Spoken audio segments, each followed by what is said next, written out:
Friends, welcome back. और आज की वीडियो की शुरुआत हम लोग कर रहे हैं रौद्र रस से। आज हम लोग सीखेंगे रौद्र रस क्या होता है। तो पिछली वीडियो में आपने देखा तक हम लोगों ने कवर जो किया रस, जिन रसों का हम लोगों ने अध्ययन किया, वो था पहला हमारा श्रृंगार रस। श्रृंगार रस में दो पार्ट हो जाते हैं, संजोग श्रृंगार, वियोग श्रृंगार, उसको कवर कर लिया। दूसरे नंबर पे था हास्य रस और तीसरे नंबर पे था करुण रस।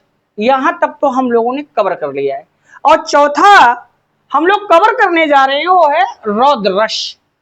आज हम लोग सीखेंगे रौद्र रस क्या होता है।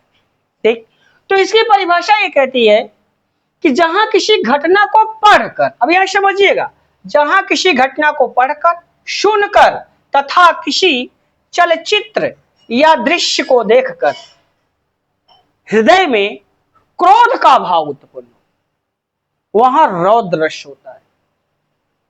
क्या कहना चाहती है परिभाषा? परिभाषा के अकॉर्डिंग जब हम कोई चीज पढ़ रहे होते हैं, जब हम किसी काव्य, कहानी, साहित्य व उपन्यास को पढ़ रहे होते हैं अथवा सुन रहे होते हैं तथा किसी चलचित्र या दृश्य को देख कर रहे होते हैं, और उस समय किसी काव्य, कहानी, साहित्य और उपन्यास को पढ़कर, सुनकर तथा किसी चलचित्र या दृश्य को देखकर जब पाठक, श्रोता व दर्शक के हृदय में क्रोध का भाव उत्पन्न हो, तो याद रखिएगा वहां पर रौद्र रस होता है। जितने भी घटनाएं, जैसे मर्डर किसी का हो जाता है, ठीक, लोग गोली मार देते हैं, आपस में मारपीट कर लेते हैं, ये कुछ होता नहीं। ये सिर्फ रौद्र रस का कमाल है। वही क्रोध का भाव जग जाता है। आप हमें कुछ बोलते हैं, हमें आपकी बात बुरी लग जाती है, हम उसका रिस्पॉन्स करते हैं, रिएक्ट करते हैं, आप कुछ और बोलते हैं, हम कुछ और बोलते हैं, तो भाव जग जाता है। एक दूसरे पर लोग छींटाकशी करते हैं और उसका परिणाम ये निकलता है कि भयंकर मारपीट हो जाती है। ठीक, ये सब हमेशा क्या, ये सारी चीजें रौद्र रस के अंतर्गत आती है। ठीक, तो जहां किसी घटना को पढ़कर, सुनकर तथा किसी चलचित्र या दृश्य को देखकर पाठक, श्रोता व दर्शक के हृदय में क्रोध का भाव उत्पन्न होता है, तो वहां रौद्र रस होता है। आइए अब इसका उदाहरण देख लेते हैं। उदाहरण क्या कहता है, जरा देखते हैं।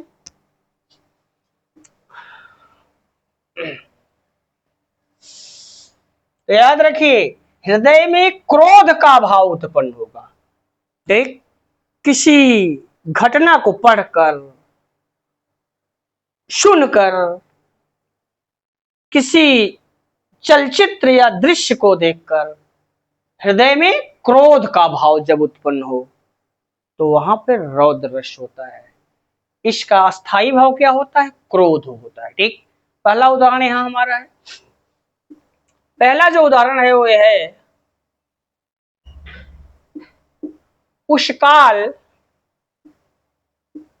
काल मारे क्रोध के, उस काल मारे क्रोध के, उस काल मारे क्रोध के, तनु कांपने उसका लगा, तनु कांपने उसका लगा, उसका लगा। उस काल मारे क्रोध के तन कांपने उसका लगा, मानो हवा के वेग से, मानो हवा के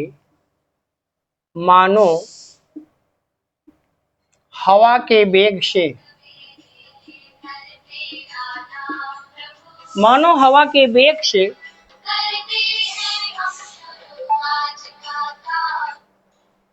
मानो हवा के वेग से सोता हुआ सागर जगा, सोता हुआ सागर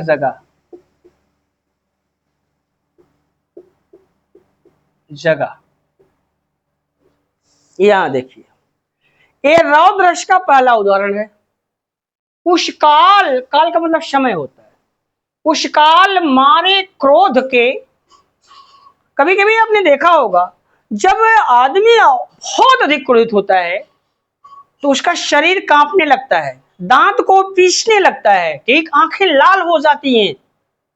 और जब ऐसा, ये सब क्या है, ये अनुभव होता है, ये अनुभव होता है, ठीक, या उद्दीपन होता है, ठीक।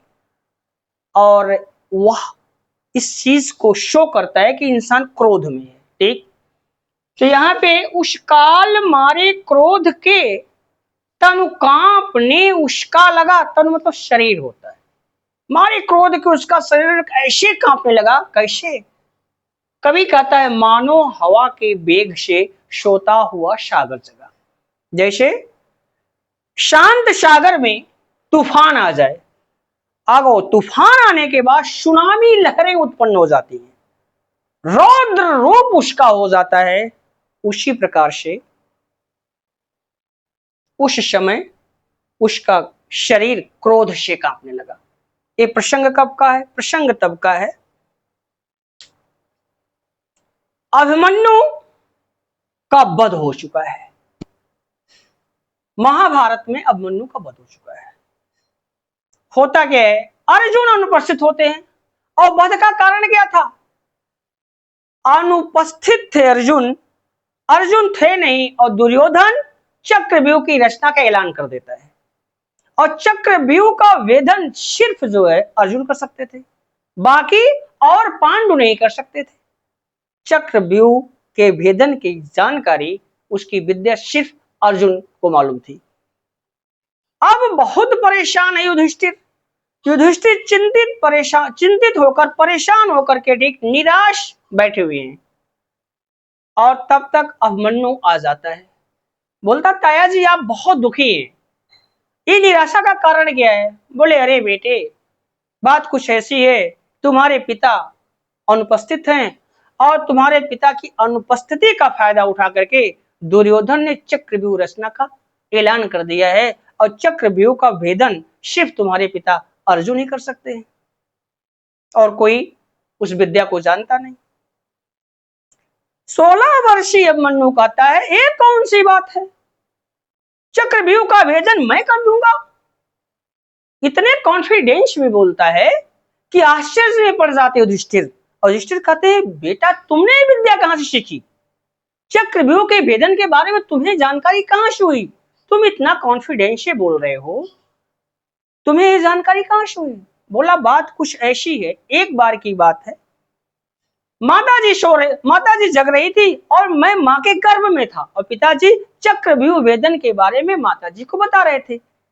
तो 6 द्वार को तोड़ना तो मैं जानता हूं, क्योंकि 6 द्वार तक मेरी माँ जाग रही थी, और मैं पिताजी की बात को गर्भ में सुन रहा था, तो मैं वो विद्या सीख गया था। लेकिन जब 7वें द्वार के तोड़ने की बात आई, और पिताजी 7वें द्वार के भेदन की बात बताना शुरू किए, तो माताजी को नींद आ गई, और मैं सुन नहीं पाया, मैं उस विद्या को 7वें द्वार को तोड़ने के बारे में नहीं जान पाया। तब तक कह रहे हैं भीम ये कौन सी बात है, 7वां द्वार तो मैं अपनी गदा से तोड़ दूंगा। अब होता क्या है, वो 16 वर्षीय अभिमन्यु और पांडु के साथ युद्ध क्षेत्र में अर्थात चक्रव्यूह भेदन के लिए निकल पड़ता है अर्जुन, और साथ में भीम भी। अब ये तो इंटर कर जाता है, भेदना स्टार्ट करता है, पहले द्वार का भेदन कर देता है, लेकिन उसके पीछे भीम जिन्होंने एक कहा था 7वां द्वार तो मैं अपने गदा से तोड़ दूंगा, वो इंटर नहीं कर पाते, प्रवेश नहीं पा पाते हैं, प्रवेश नहीं कर पाते। और ये अभिमन्यु पहले द्वार को तोड़ा, दूसरे द्वार को तोड़ा, तीसरे द्वार को तोड़ा, तोड़ता चला जा रहा है, कोई उसके सामने टिक नहीं पा रहा है। 6 द्वार का भेदन कर दिया, लेकिन जब 7वें द्वार तक वो पहुंचा, पीछे मुड़कर देख रहा है कि हमारे चाचा जी कहां है। उसको याद आ रही भीम की, क्योंकि वो विद्या के बारे में जान नहीं पा, 7वां द्वार कैसे टूटेगा उसको नहीं मालूम, लेकिन भीम तो दिखाई नहीं पड़ते। और तब तक 7 महारथी, जो महारथी होते हैं उसमें सब महारथी उसको घेर लेते हैं, और बाणों की बारिश करने लगते हैं। अब वो निहत्था हो जाता है, तो वहां पर वो कहता है कैसा धर्म युद्ध हो रहा है, ये धर्म के खिलाफ हो रहा है, मैं तो निहत्था हूं। और एक निहत्थे पर गुरु द्रोण से कहता है गुरु जी ये कैसा धर्म युद्ध चल रहा है, ठीक, एक निहत्थे पर वार हो रहा है। लेकिन कोई कुछ नहीं सुनता है, और निहत्थे अभिमन्यु पर लोग बाणों की बारिश कर देते हैं, प्रहार कर देते हैं। लेकिन अभिमन्यु कहता कोई बात नहीं, मैं तो निहत्था हूं, मुझे भी सत दीजिए, इसके बाद मुझ पर प्रहार कीजिए, मुझे कोई दिक्कत नहीं है। लेकिन जब अभिमन्यु पर लोग प्रहार करते हैं, बाणों की बारिश करते हैं, तो अभिमन्यु को कुछ नहीं दिखता है। वो अपने रथ की पहिया को ही लेकर के क्या भिड़ जाता है, और जैसे रथ की पहिया को उखाड़ करके लेकर जाता है प्रहार करने के लिए, तब तक पीछे से जयद्रथ दुर्योधन का जीजा गदा से वार कर देता है, और वहीं पर अभिमन्यु वीर गति को प्राप्त हो जाता है। और अर्जुन को जब ये पता चलता है कि मेरे पुत्र अभिमन्यु की धोखे से हत्या की गई, वध किया गया, बहुत दुखी होते हैं, बहुत दुखी होते हैं और बहुत क्रोध में होते हैं। और फिर क्या प्रतिज्ञा करते हैं, प्रतिज्ञा ये करते हैं कि सूर्यास्त से पहले मैं जयद्रथ का वध कर दूंगा। एक खबर जो है सुने हैं अर्जुन कि अभिमन्यु का महारथियों ने मिलकर वध कर दिया, जयद्रथ ने पीछे से वार किया है गदे से, और जिसके कारण मेरा पुत्र अभिमन्यु वीर गति को प्राप्त हुआ है। प्रतिज्ञा करते हैं, और ये सुनते ही खून खौल जाता है किसका, अर्जुन का। तो वहीं पर कवि ये कहता है, उनकी चेहरे की भाव भंगिमा को देखकर कवि अपनी लेखनी को उठाता है और लिखता है, उष्काल मारे क्रोध के। एक खबर सुन करके उस समय तनु कांपने उसका लगा, अर्जुन का पूरा शरीर कांपने लगा, कंपन शरीर में होने लगी क्रोध से। कैसे कंपन होने लगी, मानो हवा के वेग से सोता हुआ सागर जगा। जैसे एक शांत सागर में तूफान आ जाता है, और जो सागर के हालात होते हैं, बड़ी बड़ी ऊंची ऊंची सुनामी लहरें उत्पन्न हो जाती हैं, ठीक उसी प्रकार के हालात अर्जुन के शरीर का था। तो इस को पढ़ करके यहाँ साफ दिख रहा है कि हृदय में क्या अर्जुन के क्रोध उत्पन्न हुआ है। तो इस उदाहरण से हमने ये देखा कि यहाँ पर रौद्र रश्य है। अब दूसरा हम लोग देखते हैं, दूसरा उदाहरण।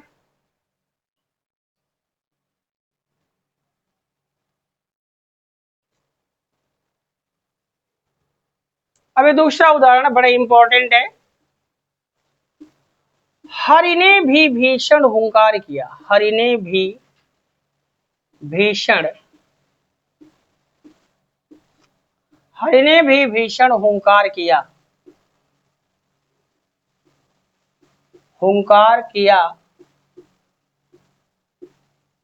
हरि ने भी भीषण हुंकार किया, अपना स्वरूप विस्तार किया, अपना स्वरूप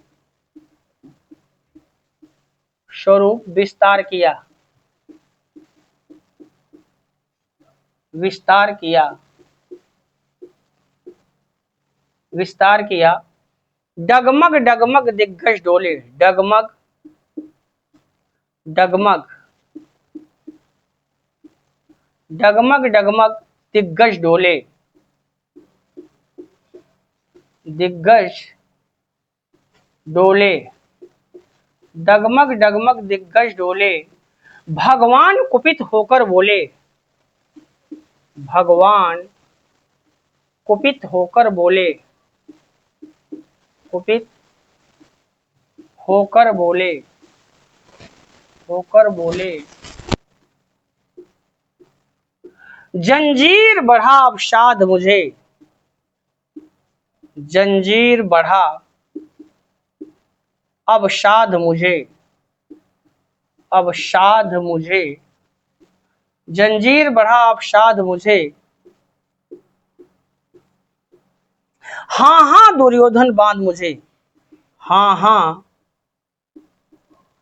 दुर्योधन, हाँ हाँ दुर्योधन बांध मुझे, हाँ हाँ दुर्योधन बांध मुझे। अब ये समझिए प्रसंग कब का है।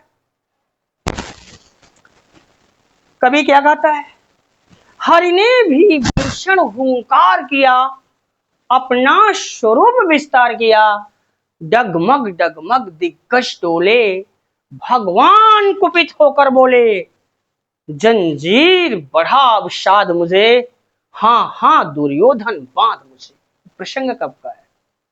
देखिए, ये प्रसंग तब का है, पांडु का दूत बन करके दुर्योधन को समझाने के लिए कृष्ण दुर्योधन के पास गए, क्योंकि दुर्योधन जो था वो पांडु को 1 इंच जमीन देने के लिए तैयार नहीं था उनके हिस्से की, जबकि सही मामले में आधी प्रॉपर्टी के मालिक थे पांडु। और युधिष्ठिर सिर्फ 5 गांव मांग रहे थे। अरे भाई, पांडु और धृतराष्ट्र 2 सगे भाई थे, तो आधे प्रॉपर्टी का तो हक पांडु, पांचों पांडु को था ही। और युधिष्ठिर इस पर भी मान गए थे कि मत दीजिए, आप सिर्फ 5 गांव दे दीजिए और 5 गांव से हम अपना गुजारा कर लेंगे। सिर्फ 5 गांव मांग रहे थे, लेकिन दुर्योधन बिना युद्ध के सुई के अग्रभाग के बराबर भी जमीन देने के लिए तैयार नहीं था। कहता था बिना युद्ध के हम सुई के नोक के बराबर भी जमीन पांडु को नहीं देंगे। बहुत समझाया गया दुर्योधन को, लेकिन दुर्योधन नहीं समझा। और सच यही है कि अगर समझाने से लोग समझ गए होते, समझाने से बातें दुर्योधन के समझ में आ गई होती, तो मुरली वाला कभी महाभारत नहीं कराता। और आखिरी बार पांडु का दूत बन करके दुर्योधन को समझाने के लिए श्री कृष्ण जी गए,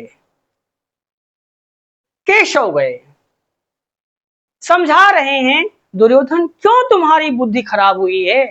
अरे वो आधे प्रॉपर्टी के मालिक हैं।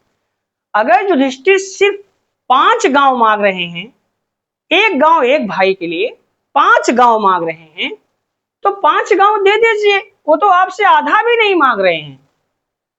दुर्योधन कहता है, ए ग्वाले सुन मेरी बात, मैं बिना युद्ध के 1 इंच अर्थात सुई के अग्रभाग के बराबर भी जमीन नहीं दूंगा।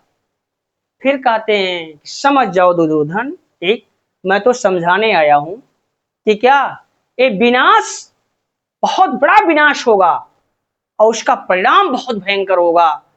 समझो दुर्योधन, समझो। जब समझाने की बार बार कोशिश करते हैं, तब तक दुर्योधन को गुस्सा आ जाता है। गुस्से में कहता, तू मुझे समझाएगा? तेरी क्या हैसियत है? तू एक ग्वाला और तू मुझे समझाएगा? मैंने तो तुझे बता दिया कि बिना युद्ध के मैं सुई के नोक के बराबर भी जमीन पांडु को नहीं दूंगा, और तू मुझे समझाएगा? तू एक ग्वाला मुझे समझाएगा? बांध दे इसको। आदेश देता है कि क्या, बांध दे इसको जंजीरों से। इसके समझ में बात आ जाएगी कि दुर्योधन का फैसला क्या होता है। ठीक, अब सब लोग क्या जंजीर लेके दौड़ते हैं कृष्ण को बांधने के लिए।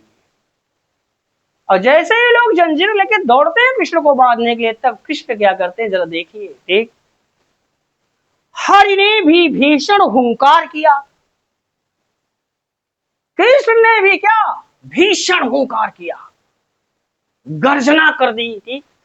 हरि ने भी भीषण हुंकार किया, अपना स्वरूप विस्तार किया। विस्तार करते चले गए। ठीक, और जब विस्तार किया तो इतना विस्तार कर दिए कि डगमग डगमग दिग्गज डोले। उनका स्वरूप देख करके धरती क्या डगमग डगमग करने लगी, चारों दिशाएं कांपने लगी, डगमगाने लगी। हरि ने भी भीषण हुंकार किया, अपना स्वरूप विस्तार किया, और डगमग डगमग दिग्गज डोले, भगवान कुपित होकर बोले। क्या बोले? अरे जंजीर बढ़ा अवसाद मुझे, हाँ हाँ दुर्योधन बांध मुझे। इतना ऊंचाई पर हो गए, इतना विस्तार कर लिया, बोले हाँ हाँ दुर्योधन बांध, जंजीर बढ़ा, जंजीर बढ़ा अवसाद मुझे, हाँ हाँ दुर्योधन बांध मुझे। तो यहाँ पे ये रौद्र रस का दूसरा कब का है प्रसंग आपने जान लिया। ठीक, अब चलते हम लोग केशव पुराण की तरफ।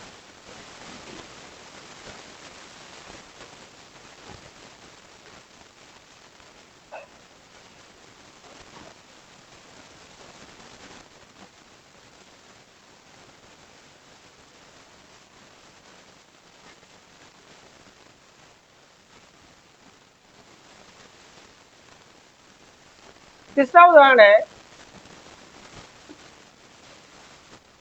कुपित हो,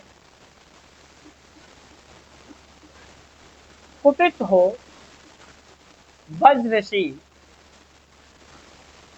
वज्रसी यह बात बोले, यह बात बोले। कुपित हो वज्रसी यह बात बोले, कुपित हो वज्रसी यह बात बोले। प्रलापी, प्रलापी कुपित हो वज्रसी यह बात बोले। प्रलापी,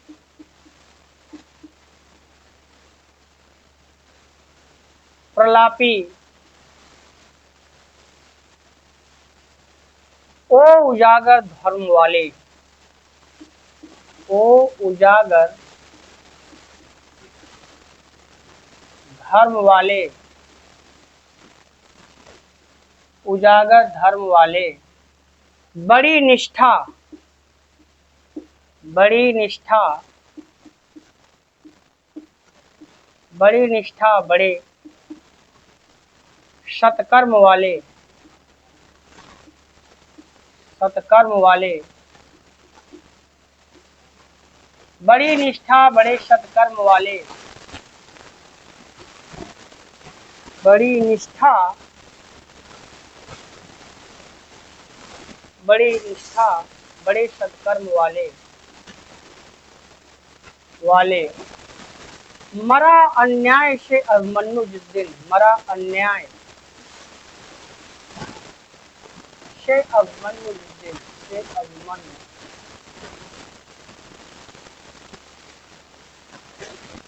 मरा अन्याय से अभिमन्यु जिस दिन,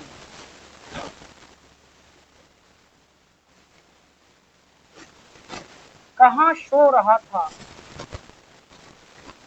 कहाँ सो रहा था, कहाँ सो रहा था। धर्म, धर्म उष्टिन, कहाँ सो रहा था धर्म उष्टिन। हलाहल भीम को जिस दिन पड़ा था, हलाहल भीम को जिस दिन पड़ा था, जिस दिन पड़ा था। कहाँ यह धर्म उस दिन धरा था, कहाँ यह धर्म, धर्म उस दिन धरा था, उस दिन धरा था। कहाँ यह धर्म उस दिन धरा था। सभा में द्रौपदी को खींच लाके, सभा में, सभा में द्रौपदी को, द्रौपदी को, दी को खींच लाके, नहीं, हलाहल भीम को जिस दिन पड़ा था, कहाँ यह धर्म उस दिन धरा था। लगी थी आग जब, लगी थी आग जब, आग जब लच्छा भवन में, लच्छा भवन में, लच्छा भवन में। लगी थी आग जब लच्छा भवन में। हंसा था, हंसा था, हंसा था धर्म ही, हंसा था धर्म, हंसा था तब धर्म ही क्या भुवन, तब धर्म ही, धर्म ही क्या भुवन में, क्या भुवन में, क्या भुवन में। सभा में द्रौपदी को, सभा में द्रौपदी को, द्रौपदी को खींच लाके, खींच लाके। अब यहां देखिए, कुपित हो वज्रसी यह बात बोले। प्रलापी, प्रलापी यहां समझिए, ये लाइन थोड़ा सा गड़बड़ हो गई है, ठीक। तो दो बार प्रलापी, प्रलापी ओ उजागर धर्म वाले, ओ उजागर धर्म वाले, धर्म वाले, कुपित हो वज्रसी यह बात बोले, प्रलापी ओ उजागर धर्म वाले, बड़ी निष्ठा बड़े सत्कर्म वाले, मरा अन्याय से अभिमन्यु जिस दिन, कहां पर शो रहा था धर्म उस दिन, कहां शो रहा था धर्म उस दिन, हलाहल भीम को जिस दिन पड़ा था, कहां यह धर्म उस दिन धरा था, लगी थी आग जब लच्छा भवन में, था तब धर्म ही क्या भुवन में, सभा में द्रौपदी को खींच लाके, सुयोधन की उसे दासी बता के, सुयोधन की उसे दासी बता के, दासी बता के सुवामा जाति को आदर, सुवामा जाति को आदर दिया जो, आदर दिया जो, बड़ा सत्कर्म तुम सबने किया जो, बड़ा सत्कर्म, बड़ा सत्कर्म, सत्कर्म तुम सबने किया जो, तुम सबने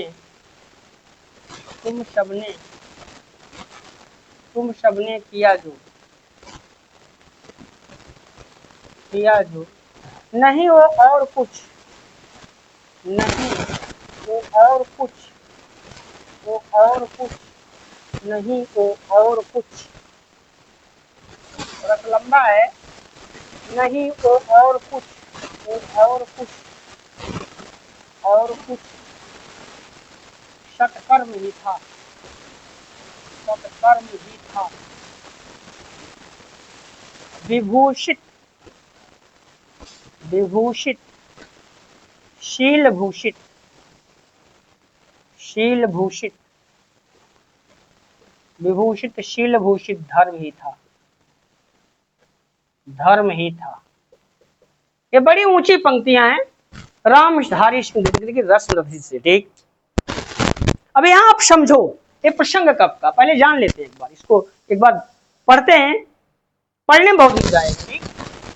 तो वज्रसी यह बात बोले, प्रलापी ओ उजागर धर्म वाले, बड़ी निष्ठा बड़े सत्कर्म वाले, मरा अन्याय से अभिमन्यु जिस दिन, कहां शो रहा था धर्म उस दिन, लगी थी, कहते हैं कि हलाहल भीम को जिस दिन पड़ा था, हलाहल भीम को जिस दिन पड़ा था, कहां यह धर्म उस दिन धरा था, लगी थी आग जब लच्छा भवन में, हंसा था तब धर्म ही क्या भुवन में, सभा में द्रौपदी को खींच लाके, सुयोधन की उसे दासी बता के, सुवामा जाति को आदर दिया जो, बड़ा सत्कर्म तुम सबने किया जो, नहीं वो और कुछ सत्कर्म ही था, विभूषित शील भूषित धर्म ही था। वाह वाह वाह, क्या पंक्तियां हैं। ये प्रसंग तब का है, महाभारत के युद्ध में जब अर्जुन का सामना कर्ण से होता है, भयंकर युद्ध होता है।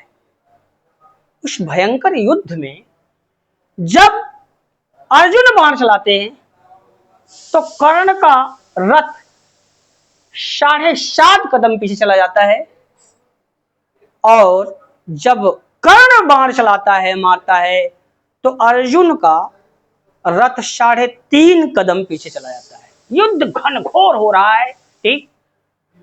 ऐसे हालात में शाबाश कर्ण, शाबाश कर्ण कृष्ण बोलते हैं, शाबाशी देते हैं कर्ण को, और ये बात अर्जुन को बुरी लगती है।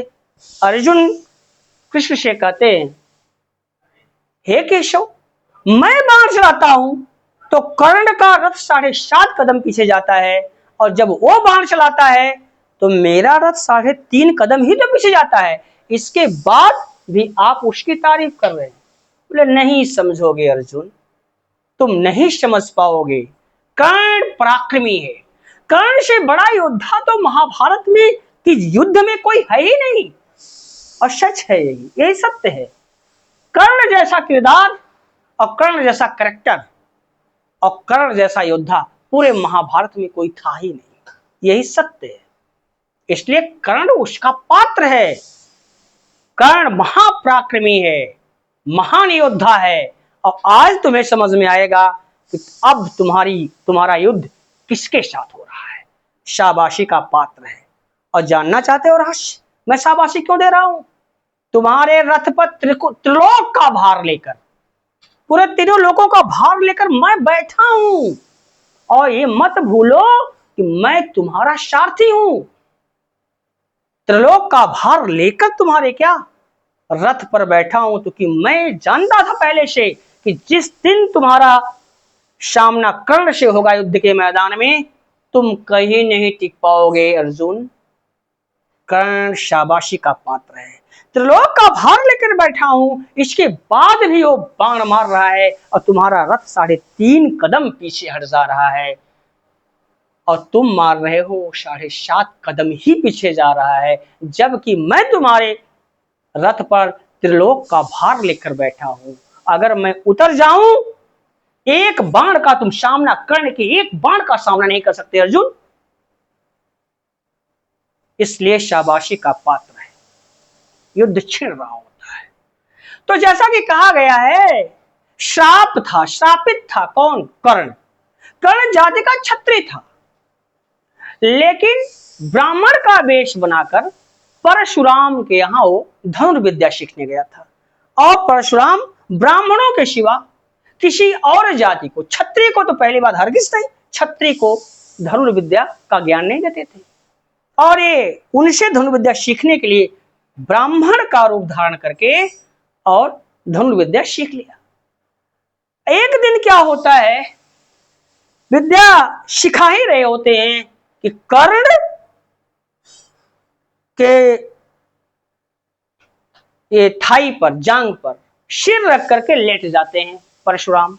और एक कीड़ा का मतलब जिसको बोलते हैं गोजर, जिसको बोलते हैं ठीक, वो कर्ण के क्या पैर में चुभना स्टार्ट करता है और फाड़ता हुआ इधर निकल जाता है, आगे इस पार से उस पार कर जाता है। लेकिन कर्ण अपने पैर को हिलाता नहीं है, क्योंकि उसके दिमाग में था कि गुरु जी की निद्रा भंग हो जाएगी। और जब ब्लीडिंग होने लगती है, तो जब उनके क्या ब्लड, कर्ण का ब्लड उनके शरीर से स्पर्श करता है तो जाग जाते हैं। उन्हें शक पैदा होता है कि ये तो ब्लड, ये तो जो रक्त है, ये लहू है, इसमें तो गर्मी है, ये ब्राह्मण का ब्लड हो ही नहीं सकता। कहते हैं तू सच बता, तू है कौन? तू क्षत्रिय है कि ब्राह्मण है? कहता नहीं, मैं क्षत्रिय हूं। नहीं, क्षत्रिय वो कहता है, कर्ण कहता नहीं मैं ब्राह्मण हूं। कहता नहीं, हो नहीं सकता, क्योंकि ब्राह्मण के अंदर इतनी क्षमता नहीं है कि एक कीड़ा उसके क्या पैर के इस पार उस पार निकल जाए और वो क्या पैर को हिलाए ना, ऐसा हो ही नहीं सकता। तू ब्राह्मण हो नहीं सकता, तू क्षत्रिय है। ये साहस सिर्फ क्षत्रिय के अंदर हो सकता है। हाथ जोड़ लेता है, कहता गुरुदेव गलती हो गई, मैं आपसे धनुर्विद्या सीखने के लिए अपना वेश बदल लिया था, मैं जात से क्षत्रिय हूं, मैं ब्राह्मण का भेद बोले, श्राप दे देते हैं। कहते हैं जो विद्या मैंने तुझे सिखाई है, जब इस विद्या की तुझे अत्यंत आवश्यकता होगी तो तू मेरे द्वारा सिखाई हुई धनुर्विद्या को भूल जाएगा। और यही हुआ महाभारत के युद्ध में, जब कर्ण का सामना अर्जुन से होता है और तब जब अर्जुन मारने लगते उसको, तो वो अपनी विद्या को ही भूल जाता है और उसका रथ का पहिया जमीन में धंसने लगता है। और जब जमीन में धंसने लगता है तो कृष्ण अर्जुन से कहते हैं, अर्जुन मार इसको, मार, तुरंत मार, बाणों की क्या बारिश कर इसके ऊपर। अर्जुन कहते हैं नहीं, ये तो निहत्था है, ये धर्म के खिलाफ है, मैं धर्म के विरुद्ध कोई कार्य नहीं कर सकता, निहत्थे पर वार नहीं कर सकता। अर्जुन को समझाते हैं कृष्ण, कहते हैं यही अवसर है इसको मारने का। अगर तू इसको अभी निहत्थे पर वार नहीं करेगा, अभी कर्ण निहत्था है, इसको मारने का ये बढ़िया अवसर है, मार।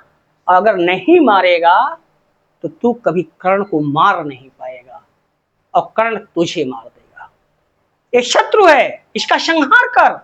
कहते नहीं, मैं नहीं कर सकता, ये धर्म के खिलाफ है। समझाते हैं, अरे तू किस धर्म की बात करता है, तू मुझे धर्म की शिक्षा देता है, तेरे बेटे को तो लोग क्या निहत्था था तब उस समय मार दिए थे, ठीक, वो भी तो धर्म क्या के खिलाफ था। लेकिन अर्जुन कहते हैं नहीं, मैं नहीं मारूंगा। कहते हैं धर्म की बात छोड़, इसको मार, तुरंत मारा भी मार। और जब विवश कर देते हैं तो मारना स्टार्ट कर देते हैं अर्जुन। जब मारते हैं तो निहत्था कर्ण कहता ठहरो ठहरो, मुझे अपने रथ की पहिए को जमीन से निकालने तो दो, निहत्थे पर वार कर रहे हो। अरे केशव, आपकी मौजूदगी में एक निहत्थे पर वार हो रहा है, धर्म के खिलाफ है, ये धर्म के विरुद्ध है। धर्म इस चीज की शिक्षा नहीं देता, ये तो धर्म के खिलाफ युद्ध हो रहा है। तो मैं तो निहत्था हूं, मुझ पर वार करना है, मुझे शस्त्र दीजिए। मुझ जैसे निहत्थे पर वार किया जा रहा है, वो भी आपकी मौजूदगी में, ये धर्म के खिलाफ। और जैसे ही धर्म की बात छेड़ता है कर्ण, कृष्ण को गुस्सा आ जाता है, गुस्सा आ जाते हैं और क्या बोलते हैं, तब का प्रसंग है। कहते हैं तू धर्म की बात करता है, तू धर्म की बात, धर्म की गुहार लगा रहा है इस समय, तब नहीं याद था। तुम लोगों ने अभिमन्यु के साथ क्या किया था, वो भी तो धर्म की बात कर रहा था, आज तुझे धर्म याद आ रहा है। तब कहते हैं कुपित हो वज्रसी, यह बात बोले गुस्सा करके, क्या बोले, प्रलापी आज तुझे धर्म याद आ रहा है। कुपित हो वज्रसी, यह बात बोले प्रलापी, ओ उजागर धर्म वाले, बड़ी निष्ठा बड़े सत्कर्म वाले। अरे मरा अन्याय से अभिमन्यु जिस दिन, कहां सो रहा था धर्म उस दिन, जब अभिमन्यु को, निहत्थे अभिमन्यु को मारा गया और उन 7 महारथी में तू भी था, तब धर्म नहीं याद आया। हम क्या कर रहे हैं, आज तू धर्म की बात कर रहा है, धर्म की याद दिला रहा है, ठीक। मरा अन्याय से अभिमन्यु जिस दिन, कहां सो रहा था धर्म उस दिन। इतना ही नहीं, हलाहल भीम को जिस दिन पड़ा था, जब खीर में जहर मिला करके और भीम को दिया गया था, तो धर्म था क्या, वो धर्म के खिलाफ नहीं था। हलाहल भीम को जिस दिन पड़ा था, कहां या धर्म उस दिन धरा था, तो धर्म की बात करता है। जब भीम को जहर दिया गया था खीर में, वो धर्म था। हलाहल भीम को जिस दिन पड़ा था, कहां यह धर्म उस दिन धरा था, ये धर्म तब कहां चला गया था। लगी थी आग जब लच्छा भवन में, हंसा था तब धर्म ही क्या भुवन में। और जब लच्छा भवन में आग लगाई गई थी पांडु को मारने के लिए, तो क्या वो धर्म था। आज तू धर्म की बात बोलता है, धर्म की शिक्षा दे रहा है, धर्म की परिभाषा बता रहा है, निहत्थे पे वार नहीं करना है, धर्म के खिलाफ है, तब धर्म नहीं याद आया। लगी थी आग जब लच्छा भवन में, हंसा था तब धर्म ही क्या भुवन में, गुस्से में बोल रहे हैं। सभा में द्रौपदी को खींच लाके, सुयोधन की उसे दासी बता के, भरी सभा में द्रौपदी को खींच कर लाकर और उसका चीर हरण कर रहे थे तुम लोग, तुम भी तो उसमें शामिल था कि नहीं। एक रजस्वला स्त्री को जब भरी सभा में नंगा किया जा रहा था, तो क्या वो धर्म था।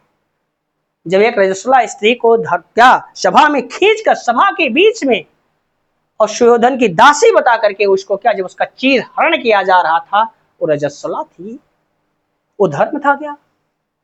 सुदामा जात को आदर दिया, सुदामा जात को जो तुम लोगों ने आदर दिया, बड़ा सत्कर्म तुम सब ने किया, जो बड़ा सत्कर्म तुम्हारा था, ठीक, तुम लोगों का सत्कर्म था, बड़ा सत्कर्म तुम सब ने किया, जो नहीं वो और कुछ सत्कर्म ही था, विभूषित शील भूषित धर्म ही था। अब तू मुझे धर्म की शिक्षा देता है, मार अर्जुन इसको मार। एक ऐसी का पात्र है, निहत्थे कर्ण पर वार करते हैं, बाणों की बारिश करने लगते हैं, कौन, अर्जुन। एक तब का प्रसंग है, एक बार इसको फिर देखें। कुपित हो वज्रसी यह बात बोले, प्रलापी ओ उजागर धर्म वाले, बड़ी निष्ठा बड़े सत्कर्म वाले, आज तो धर्म याद आ रहा है। मरा अन्याय से अभिमन्यु जिस दिन, कहां सो रहा था धर्म उस दिन, धर्म की बात करता है। हलाहल भीम को जिस दिन पड़ा था, कहां यह धर्म उस दिन धरा था। कहाँ ये धर्म उस दिन गया था रे? लगी थी आग जब लच्छा भवन में, हंसा था तब धर्म ही क्या भुवन में। धर्म की बात कर रहा है, ये ऊंची लाइन। सभा में द्रौपदी को खींच लाके, सुयोधन की उसे दासी बता के, सुबामा जाति को आदर दिया जो, बड़ा सत्कर्म तुम सबने किया जो, नहीं वो और कुछ सत्कर्म ही था, विभूषित शील भूषित धर्म ही था। तो धर्म की बात करता है। मार अर्जुन इस कोड़े, और निहत्थे कर्ण को मरवा देते हैं कौन? केशव, श्री कृष्ण। तो यहाँ पर ये हमारा रौद्र रस का तीसरा और उत्कृष्ट उदाहरण है। ठीक, बेस्ट ऑफ लक गाइस, मिलते हैं आपसे अगली वीडियो में, तब तक के लिए विदा। अगर वीडियो पसंद आए तो लाइक, दोस्तों के साथ शेयर कीजिए। अगर आप चैनल पर नए हैं तो प्लीज चैनल को सब्सक्राइब कर लीजिए, ताकि आने वाली वीडियो की नोटिफिकेशन आपको मिलती रहे। बेस्ट ऑफ लक, मिलते हैं अगली वीडियो।